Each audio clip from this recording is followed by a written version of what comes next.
Good. Okay. It's kind of Shimmy.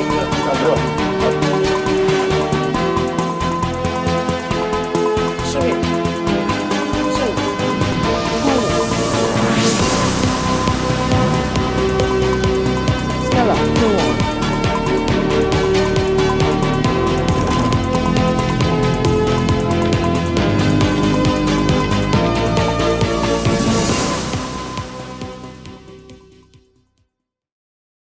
Hello and welcome to The Verdict, brought to you by We Buy Cars and Freddie Hirsch. A brand new show taking you deeper into the analysis of rugby, specifically Springbok rugby. Test match season is upon us and we just witnessed a fantastic game between Ireland and South Africa. 1 versus 2, and luckily for us, a good win for South Africa. I am joined by my esteemed guests, pro analysts and former Springbok rugby players, Hanyani Shimange and Schalk Burger. Like I said, this is a brand new show. We want to unveil you to the hidden moments and tactical battles in the game. We take you deeper into the trenches of Test match rugby. Thanks for joining me, guys. Thanks, Sean. That's the biggest build-up I've received in ages. But thank you. Well done, boy, for the first one. That's Thank a good intro. Well Thank done. you. Proud of you. Thanks, Shami. I've been working on it really hard. I can see you rehearsed that one. The excitement's there. Eh? Test match season is on us. First test match finished. South Africa versus Ireland. 1 versus 2. What a game. Fantastic. Look, obviously the build-up, it felt, after winning a World Cup, Scala, you want to build up like that, number 1 versus 2, the hype machine, the chirps behind the fan, the media, the build-up, everything. It was a tense game. You could sense the tension in the crowd throughout the game. But the reality is it was always going to be a game of small margins, which we're going to discuss. But the Springboks made it through, but still plenty to discuss. And Scala, it is that, eh? Yeah. The margins. These two teams. So so much has been said about the two teams. Who's the best, who's not the best. 2 quality outfits. Okay, I think that everyone can agree on. But the margins are so small, and we'll go. And again, we wanna take the viewers through the hidden moments, the tactical battles that you might not see on first viewing, but that if you review it again and we take you through it, you'll be able to see that those small margins actually makes a big differences in the game, and there were plenty. Yeah, if you talk high level and just off the top of your mind, you look at the first half, James Lowe's try that gets called back. Second half, James Lowe's try got called back. Ronan Kelly gets done for playing the ball being off his feet. Straight off the back of that, James Lowe, and you'll get it, his name comes up a fair bit. Is he in touch? Is he not in touch? What is the rule? We've got clarification on the rule. A few years ago, 2 years ago, around about the rule was if it crosses the plane of touch and you start inside, jump out, the ball is out. Nowadays, it's back to what is more logical. You can still keep the ball in. Did he get rid of that ball before his foot touched? We'll get into that. We'll try and get out of it. That's a 14-point swing. Then off the back of that, the kickoff, James Lowe touches it again, nearly gets charged by Cheslin Colby. Penalty try, incurs off the back of it. So like James Lowe also had 2 try assists. So let's call him 14 all for the game. But the margins is so small. Kalen Doris, we'll go through that. Great work by Salman Murat, and then off the back of that, Malcolm Marks. They score those tries. This is a different outcome at Highveld, at Loftus, and the Boks would be 1-0 down going to Durban, which is one that I think is going to be even tighter than this weekend. Look, and you always go back. You think about a week or 2 ago and the discussions that people were having, The Bulls scrummed Leinster. Does that mean the Springboks are going to scrum Ireland? No, it doesn't mean that. Nah. If you go back historically, the whole altitude factor, I think, Leinster going to Loftus would have learned about the altitude, how maybe some of those players adapted because Ireland were in it. They're still playing right until the end.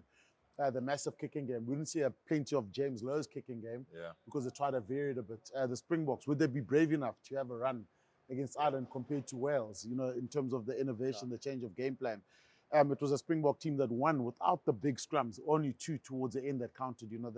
The introduction of the bomb squad, what impact were they going to have? So lots of things that were said before, and you look at the game and what happened, and it's a lot of questions. So the anticipation for this game was arguably the biggest in how many years? Yeah. you know, post the World Cup. We're probably the Lions because we didn't see any rugby for such a long time. Exactly. So did it live up? Again, this show is called The Verdict, and we'll give our final verdict, you know, post-show, or at the end of the show. Did it live up to the expectations? I mean, it was electric in the stand. Did the game itself, the quality of the game, the ebb and flow of the game, did it live up to the expectations? Yes or no? I thought it did. Yes, I thought it did. I thought it's. People think, you know, it's test match rugby, Scala. It's going to be a grind. We watched earlier on New Zealand against England. It's a grind. It's a battle. You know, it can go. You know, there's one or two differences that make. But for me, it started towards the second half. That's when the tension. You could see the crowd getting quiet. Like, okay, what's happening now? And it actually opened up. This Ireland team's not going away. They're sticking in it. You know, that James Lowe try that was disallowed. All of a sudden, you start thinking, gee whiz. You know, this Ireland. This is not comfy. It's not comfortable, and that's test match rugby. How worried were you the last like 10 minutes of that test? When Cheslin scored his try, I thought, okay, it's done and dusted. But then straight off the back of that, you know, they scored those two quick tries, and then you know, Jesse Creel puts a massive hit right on the 80th minute. Ball gets dislodged, I think, from Crowley. I mean, but so panicky. But like you could see that happening. You know, I think where I really got nervous is when we entered the kicking duel. So like obviously the first 40 is like, let's have a full go at it. The Boks playing with newfound width, also different structure of TB where we've got our two flankers sitting in the 15. Siya Kolisi very prominent. So too Peter Steff, who was outstanding again, by the way. And then second half, we were sort of no mistakes in your own half. You could see that quite clearly. And then Casey with that 50-22 off the back of momentum, big momentum shift. And then luckily for us, we were tough enough to like sort of stop them from getting any reward from their 22 entries. But the Boks, straight after halftime, full dominance for the first 15 minutes, 22 entries, silly mistake, lack of patience, intercept by Faf, you know, sloppy pass. They're not capitalizing on our pressure. You know, Andre Pollard missed a couple of easy kicks to goal as well. So all of that made me nervous for the last 20. So let's get into that, Shimmy. Did you know, you spoke about the newfound attacking, well, not attacking shape, but certainly attacking wider from the Boks. You mentioned Tony Brown's name already. We are expecting change from the Boks. Did we expect it to happen so quickly? Because it was definitely a different approach. And did the Boks kind of catch the Irish sleeping a bit? Because I don't think they expected us to go wide so quickly. Yeah, I thought definitely caught them sleeping. You know, you look at that four-man line out. Behind the back, Siya Kolisi, the short option, Jesse Creel using him to ram out. Usually it's Damien Dylander that does it. The forwards that were passing, the skillful forwards, Peter Steff to Toy linking, I think Bongi linking a couple of times, Eben also one or two passes. So it created a bit of width. So for me, it's a team that asked the right questions or asked different questions. Usually the Springboks, in that sort of area, it's a five-man wall, Waller try to get the penalty, get in there in a massive power game. So Tony Brown's obviously been given a lot of coaching time. Yeah. Okay, here's our coffees as well, guys. Partner. Thank you very much. Thank you. Guys, it is nice and cold and wet today in Cape Town. The attacking plays. So we caught them napping a little bit. Again, we're so used to in that position, probably the Boks just setting it up in that first channel, hitting it up here. Immediately we see it out the back. Congested a little bit in terms of the defense there, and then Siya does really well on the outside channels. Yeah, and you remember before that, it was Peter Steff down the other side. So they've obviously split the loose forwards, one in the midfield. But for me, it's the ability to, once you got passing forwards, then you get width, then you're linking the whole time, Scala. You can get that ball out wider, then Siya gets it. And Siya and Peter Steff, I thought, did well in the wide channels. So Scala, I mean, as we're trying to figure out look how much space there's there also. The interactive screen, but it's this. Shoulders I think, turned, it's this that I think really kind of excites me if we start seeing this from the oppositions. Shoulders turned. Here we see the 15-meter line. We've got our loose forwards, our captain in that channel, Kurt Lee in that channel. I mean, when last did we see the Boks attack with this kind of space? With this kind of space to attack in. And I think this is not the only one. We'll go to the next clip as well, later on in the game where Peter Steff and Cheslin makes massive meters as well. But it's being able to sit on the inside, like you said, Andre Pollard being an option out the back, congesting the defense there, pulling it back, having options, and then getting in that I wider think where we channel. really caught Ireland unawares is how narrow they are on their own defense. Yeah. And like, obviously, they would have expected us, Damon de Allende straight down the guts, Sia Kolisi straight down the guts. So the fact that we struck on a 13 channel, and look, that's exceptional by Sia, was the biggest difference in our attacking structures this weekend. The defense is always in recovery mode there, because as long as you can get that, you know, it's all good identifying the space, but you got to get the ball there. Again, passing forwards, linking the dummy runners in front. Again, options. You know, you look at us here, and you have Kwagga as a ball carrier. You've got Malabo on the inside ball. We see Like in a perfect world, you want Eben to be alive, like we'll see later, like the Irish setup does. But Handre is in full motion out the back there. Sean, it's important that... only things, so quickly, Shim. So in an ideal world, you want Eben a little bit wider, maybe one step wider, based here, running a line off of Kwagga. Kwagga having the option of either playing him, playing France on the inside, holding onto the ball, or pulling it out the back. Yeah, Correct? Yeah, Sean. And I remember spending time with the rugby league. They call it push-up support. Yeah. So you always want to create a one-on-one. So if it's the three of us carrying and I've got the ball, then you guys keep the attention. It creates a one-on-one for me. Once it's man alone, then they can make the doubles. I thought Ireland did it pretty well in the beginning with the inside passes and all of that. But what's happening there is, look, it's not as tidy as they want it to be. But once we get there, then there's options inside, outside. You create one-on-one offloads. You get more continuity and quicker ball. Because I think in the past what also happened is like we would pull it back. We would try to do this and try to get the ball back and back and back and then get caught behind the advantage line. Because the passes were long. The length of the pass was our biggest issue, because we weren't doing the work before the ruck. Now we've got a better idea. Yes, it's a bit messy still. But look at Robbie Henshaw. He's number 13. Look where he's defending. Where he's at, exactly. He's on the outside pole. Yeah. And it's all short pass. And again, I think that's where, from an Irish point of view, what they're really good at is being in a congested space, lots of players in those positions, short passes, but with all the options, and then being able to play the right options. We are now congesting our attack a little bit more to eventually create this space on the outside, as we again will see here. So yes, you're going back a little bit, but you've got the numbers. I mean, Sia's still an option on the inside. I thought Pieter-Steph did well, yeah? Unreal. Right, very well. Very well. And this is the next area where we sort of got schooled on the weekend, was at the breakdown. You know, Sia Kolisi tried to target Jack Crowley, probably did well to bail out of him. He's your first aggressive cleaner, immediate threat. Yeah. Straight off the back of that, Jesse Creel was outstanding and sort of was pivotal in that game, getting Pieter-Steph into space. He gets schooled by, I don't know who the opposite number is there, but he's got to be hard and fast on the ball. Yeah, I actually think it's Crowley. Is it? Yeah, Zach Crowley gets back up and drives him back, which forces, you know, the mistake out of Faf. It's not Faf's fault, it's our breakdown. Our breakdown was messy on the weekend, which is also a byproduct of us playing more rugby, having more linked up passes. It's not one pass ruck. So the breakdown is more vulnerable, although a lot of times I thought it was our first cleaner's fault. Yeah, but it's also an easy clean. It's also an easy fix. Yeah. Scala, you think about that. We generate quick ball there. You got the rest of the team running onto the ball. Ireland are going back. Yeah. There's probably, you know, you go one or two passes towards the other side. You go coast to coast there. It's a try on the left-hand side corner, or you punch through the middle. Yeah. So it's for me that, like, you look at the intent, the mindset, and you see this and you think, gee, what could have been if that clean was good? Yeah. Chances are it's a penalty for offsides, or it's a try for the Springboks, and that's where the opportunity lies. And credit to Ireland for the way that they dealt with the break. I mean, because that's almost a try-saving tackle and try-saving ruck as such, being able to mess it up. Yeah. For the Boks. Breakdown. Van der Vlier, Calendoris, pretty good on the ground throughout the game.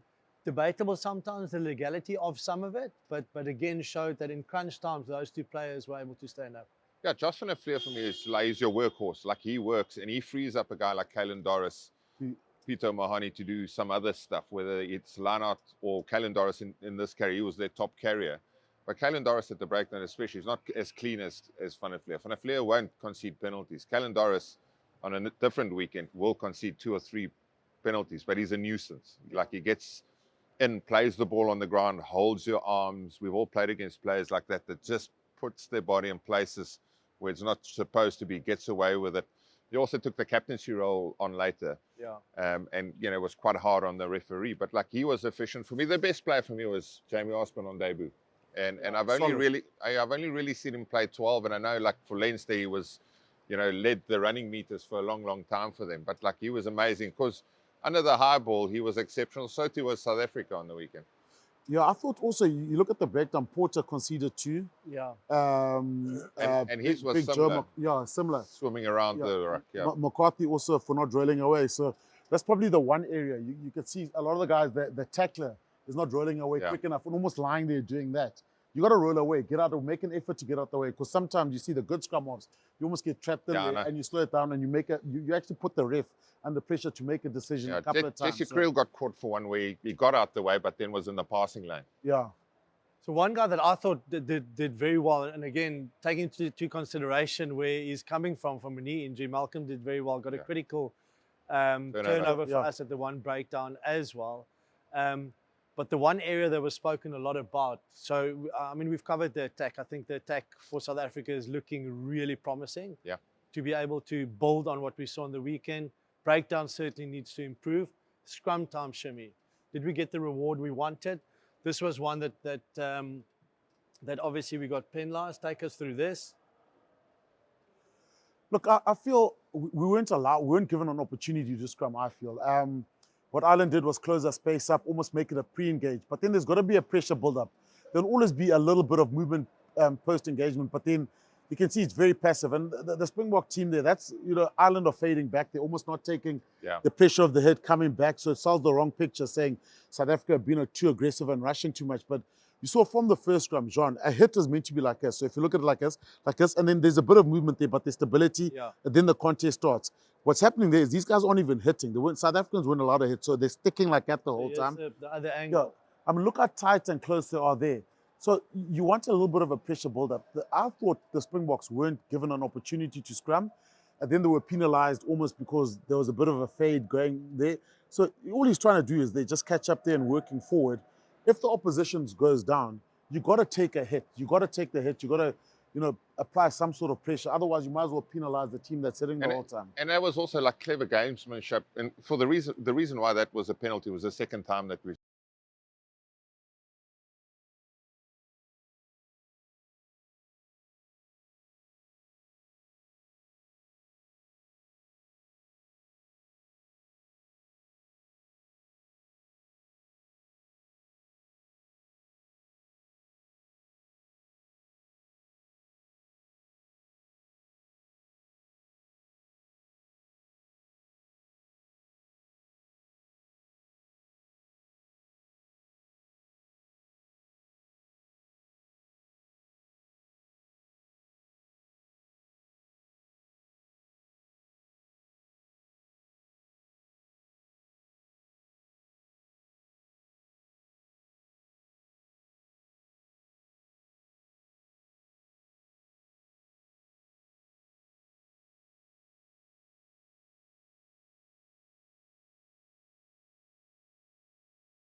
totally different to the first scrum we saw. Yeah, the Springboks had to be patient. I thought even if the engagement, it's an engagement, but it's not a great one. Scala. So you look here again.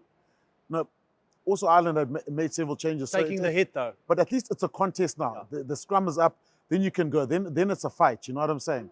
So that's what happened in the Springboks. From then on, at least there was a scrum there and it happened, and you control your own destiny and your own ball. But it's the Springboks would have been frustrated with that scrum performance. But was it their fault? I doubt that very much. I thought it probably could have been officiated probably a little bit better in terms of that, and more probably given a little bit of space to actually make the hit a contest. When you see, we saw that picture quite a bit against Porter when they played the Bulls. When the pressure does come on, he does swing his hips out and he gets the angle on the tight head. Yeah.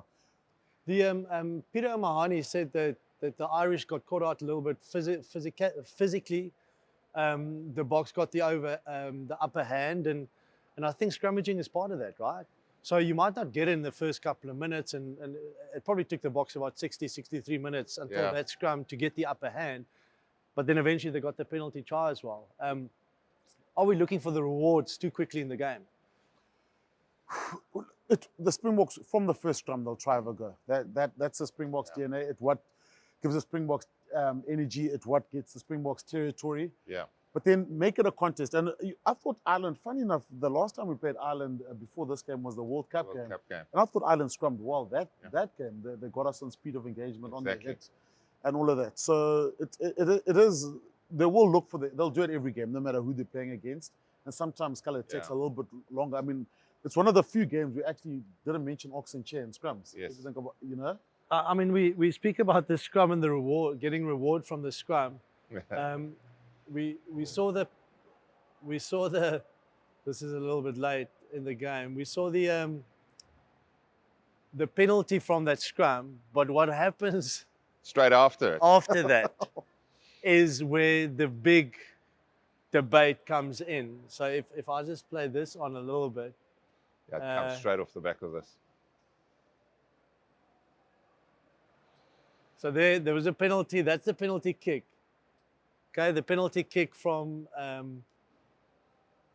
the scrum. We're talking about reward. Now this happens. Again, a player that never stops working. Yeah. Okay. Look, Same as in France.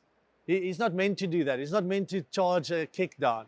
He chases that kick. It doesn't go out. He scores a try. And you'll see this happen again. He nearly charged Crowley on the conversion. He got low off the kickoff, straight off the back of it. This is chasing a lost cause. We'll get into that just now. But Cheslin Colby's work rate and chasing, you know, they always used to tell us when we were younger, there's no such thing as a bad kick, only a bad chase. And this is, you know, this is to that point. Like his work rate and stuff you don't see, I think, which is so important. Yeah. That's what coaches love. It's not the highlights reel of Cheslin Colby that separates him from the next winger. It's this work rate that separates him. Okay, cool, guys. So it now becomes a James Lowe show. Yep. Before we get there, okay, we've got the pause moment. The law change that you spoke about. Yes. Okay, so that happened about 2 years ago. So initially it was if you have to be in field, okay, if the ball goes over the plane of touch, and you are in field and you touch the ball and you bring it back into field, then it stays in field. If you try and bring it back and you finish outside of the field of play, that's ball is deemed out. Okay, that changed, and the law now reads the ball is not in touch or touch in goal if a player jumps from the playing area, okay, as he did, and knocks or catches and releases the ball back into the playing area before landing in touch or touch in goal, regardless of whether the ball reached the plane of touch. Yeah. Okay. So the plane doesn't matter. Plane doesn't matter. Planes are out of play. Plane's out of it. Okay, so we have determined that if, so the big question here, landed. If his foot touches the ground, whilst his hands still touch the ball, is out. It's out. Yeah. No try. The question that the ref asked though, it is a try, is there a reason not to award the Yeah. try? And that's where it is. Which Conclusive becomes evidence. extremely important, because if we look at this, I mean, his foot is millimeters from the ground. Yeah. His hand is arguably still touching the ball. His right hand in that instant is still on the ball, I would believe. Yeah. And I mean, there the ball is upright. If we play this on,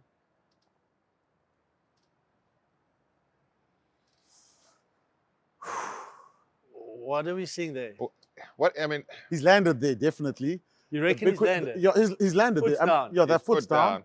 It's there. That's the question, Schalk. I Is, mean, is his there's hand on also the an ball? element for me where the ball brushes the top of his leg Yeah. as he flicks it back, because you can see just like as he goes, he actually scoops it back. Can I put it this way? If this was played in Dublin, this test match, that was in touch. He's out. Like That's a line out. Like the time when my good friend Ron Nogara scored a try when we were facing the other way. Well, we were listening to John Smith. We were listening to John.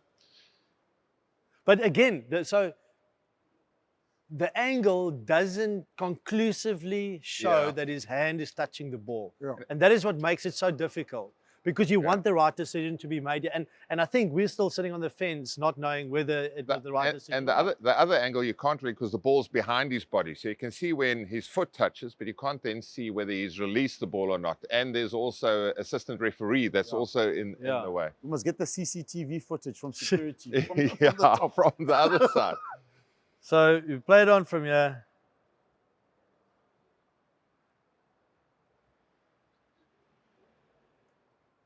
It is mighty close, guys. Play it again.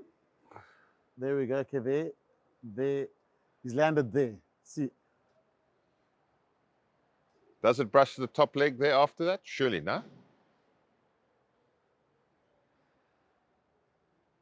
Well, guys, if it's the first time watching this, the try was given. Yeah, the try was try given. stands. And it doesn't take anything away from the most relieved guy in that entire group is Henry Pollard. yeah. Because not only his goal kicking went off the ball in the second half especially, his touch finders was also wobbling out of that right boot. Okay, guys, so It's still the James Lowe it's show. still the James Lowe, it's still the James Lowe show. Yeah. This time around, disallowed try. Yeah. Okay. Now, again, it was the breakdown where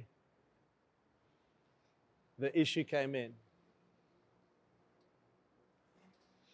Now, right over here, we see Ronan Keller. Okay, so the try was awarded, Yeah. and then TMO came into play. Yeah. Scully, you want to talk us through this one? So at that point of time, he's doing a great job, Ronan Keller. And this is a picture the Boks saw way too often is the breakdown. And once you get into that position, you can't get the ball back your side, can't kick it through. You can use either your knee or your foot to hook it back. So if he was, if If he that stayed on his situation, feet. if he hooked it back, legal fine. play. Legal. Play, yeah. Play on. Unfortunately, what happens as he goes further, he gets knee on the ground, tumbles forward, and then he still uses his feet to hook the ball back. And when you, in our game, if you're off your feet, you can't partake. You've got to regain to your feet and then carry on. So this is the close-up of that ruck, and if we play it through, you see Villiers there. You see the counter ruck from both sides. Keller still legal there. Yeah. And now in that position, now knees on the ground, out of play, and now he hooks it back. Yeah, as his knee hits the ground, that's as far as he can go playing the ball. Unfortunately, then he uses the foot. But again, as I mentioned, it's such fine margins. This James Lowe, off the back of that great finish, does a little goose step and a little fence, scores it. Unfortunately, doesn't work out for them. Very technical call. And I think, again, as I mentioned earlier, this is played in Dublin. You're not seeing that replay. Yeah. That doesn't get called back. So the Boks was lucky in that instant. But the correct call, technically perfect call. You can't play the ball when you're off your feet. Try disallowed. Penalty to the Boks. Pollard misses the kick. Yes. It was a critical kick that, and it almost felt as if it was a momentum switch from there back into the favor of Ireland, even though they didn't score the try, because it could have been like a 10-point swing had he slotted that kick. The last 15 minutes was just frantic. Yeah. Okay, and I think Ireland came into their own almost when it was 14 versus 14. We saw a disallowed try from Kalen Doris. Yeah.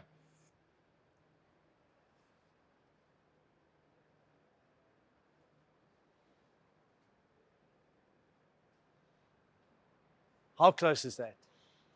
We'll see on the replay how bloody close this was, because that ball was hovering. It's almost like it was levitating. And This much. and the previous one they did actually the hit and return on the blind side didn't work out for them when Joe McCarthy knocked it off a Yeah, it pass. was a brilliant defense by the Boks in the first half. This time around, This got a one- bit of a weakness. And we go again to that, what defines the Springbok team, and you'll see it in this instance. Salman Murat with a double effort out the previous ruck. Get himself, look at he's next to the pole, they're number 19. He gets himself into like a cradle position, which is the perfect position. Then off the back of them, you've got Malcolm Mark standing there with a strapped right knee. And Salman does the damage first by rolling him onto his back. And then as Kalen Doris goes to put this down, you basically just see one big right hand of Malcolm Marks scooping it up. That's one of the hardest. Once you've lost the shoulder battle and the attacker gets lower than you, then you almost got to grab him just before he puts the ball down. And there's a millisecond in that, there's a millisecond. Millimeter. It's one of the hardest things to do. Because once a guy gets low and he chases the ball, you can't see. Look how low he is there. I mean, he's going for glory. And Salman Murat just short enough. And then the hand from Marks. Yeah, the hand from Marks. But again, that's what made this test, I think, the tension, because Ireland just kept coming back. We'd score, then they'd keep coming back the whole time, and they didn't stop. And ironically, they couldn't score from 5 meters out. Yeah. We got a kickoff off the back of it, and then they scored the most beautiful set play out of broken field play. Shimmy, that's for you.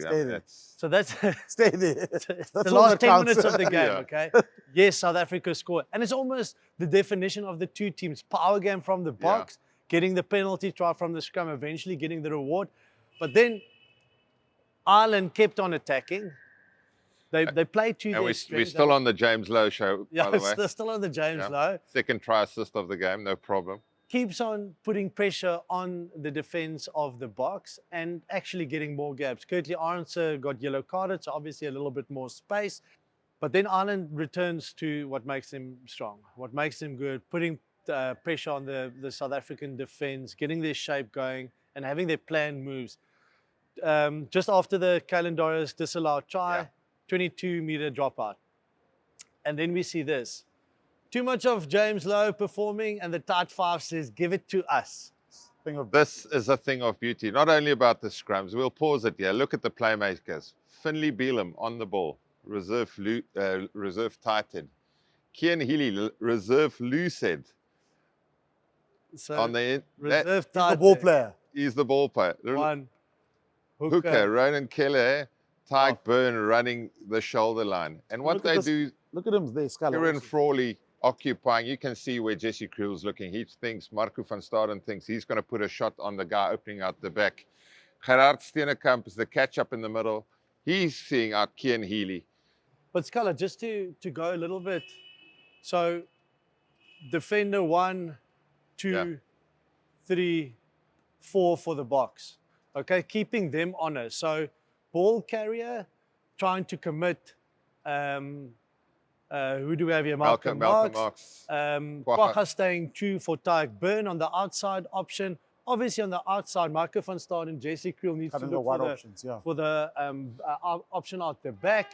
And then, still the guys on the outside as well. The forwards and props having the ability to make the right call. And you play the right player. You think about players' habits. You think about defenders. So many times, off kickoff returns, they'll give it to a prop to set up that ruck.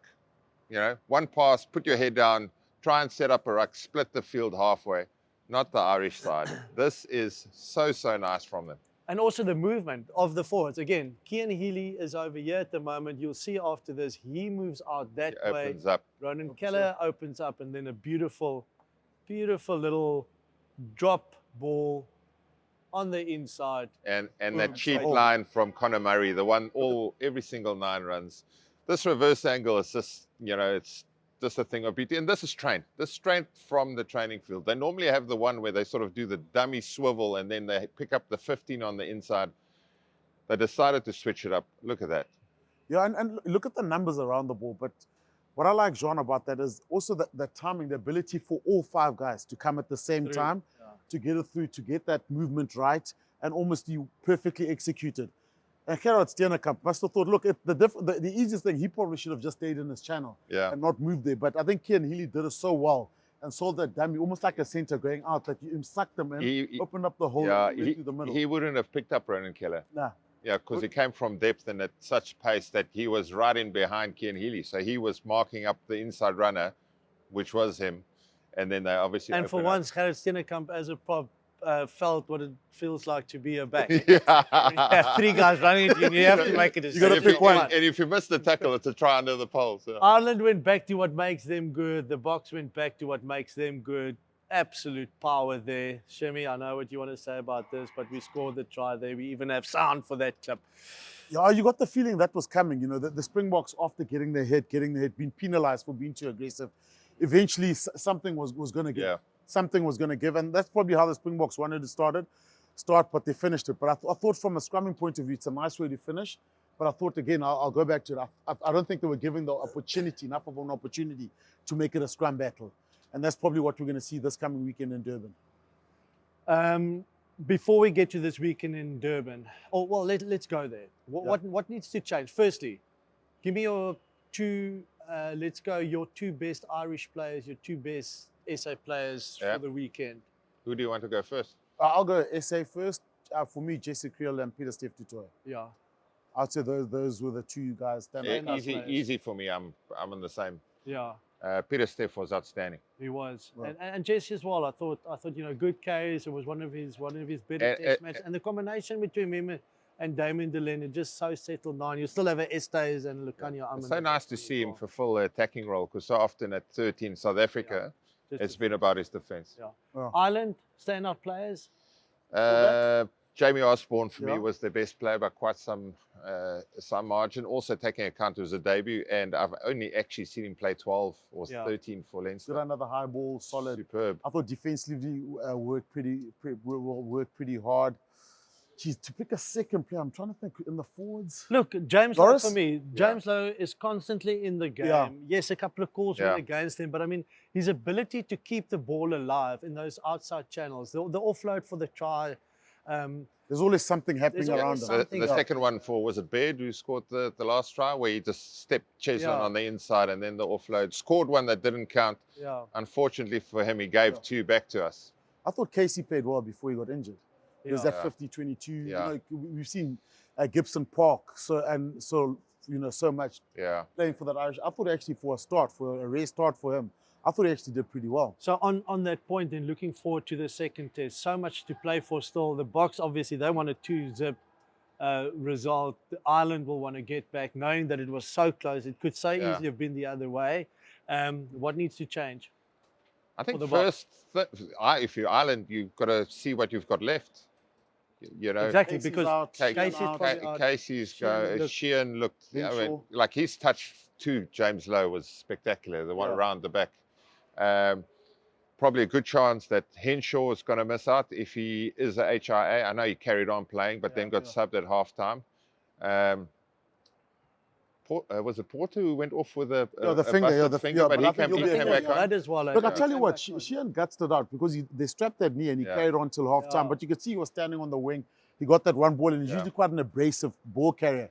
He's sort of looking for the passes, trying to manage himself till the break. If you look at the box, I would say we're going to go detail. Like, even though we scored those tries and we played with more width, the attention to detail wasn't spot on. Because of that, the breakdown lacked. So we got schooled at the breakdown, which would have been a big frustration for us. See, we all played under teams, and we know our hectic keys around that. And then 22 conversion. And we didn't maul a lot this weekend, so maybe the maul gets open this weekend. We played around with different attacking ways, and I love the fact we didn't get a maul. And I think maybe the stats show that, like, if you maul in that middle area of the field nowadays, where the way teams swim around you and get to number 9 and your rudder at the back, it's probably not the way to go forward. But yeah, I think it's keeping it simple and trying to have the same energy, because this emotion, the build-up, and players getting quoted for quotes they gave 8 months ago, that's gone this week. This is a different week. Gone, There's still, I think, something we can agree on. There's still so much to play for this weekend, and there's not a lot in it between these two teams. Yeah. They weren't at their best, both these sides. If they get even better this coming weekend, we are in for an absolute humdinger again. The show is called The Verdict for a reason. So give me your final verdict, Hanyani Shimange. Out of 10, what do you give the Boks for this weekend's performance? Look, considering they haven't played together since the World Cup final, number 1 versus 2, haven't beaten Ireland in a while, be between 7.5 and an 8. Only one number to give. Please, Hanyani Okay, I'll be Shimange. positive because I'm excited about the direction they're I going. like it when you're excited. Yeah, I'd give it probably about an 8, considering these guys haven't played together since the World Cup final. You know, it's a good Irish team that play a lot together. Yeah. They play a similar style. It would have been a tough game to get through, and we haven't beaten them in a while. So I'd go an 8 for now, but with plenty of room for improvement. 8 out of 10. I've got the same number. Like, I mean, I've played way too many games where you've played well and you've lost. Yeah. Like this game, like we weren't perfect, but I think if you gave Rassie and his coaching team, you know, a win in Pretoria, it doesn't matter how, to go 1-0 up in a 2-match series, he would have taken it. So, okay, Shimmy, 8 out of 10, your final verdict. 8 out of 10 for Schalk Burger, his final verdict as well. I'm going to go for a 7 out of 10 because I know that the Boks are so much better than that, even though it was a good performance against a very good Irish team. That is our final verdict. We're going to settle for 7.5 out of 10.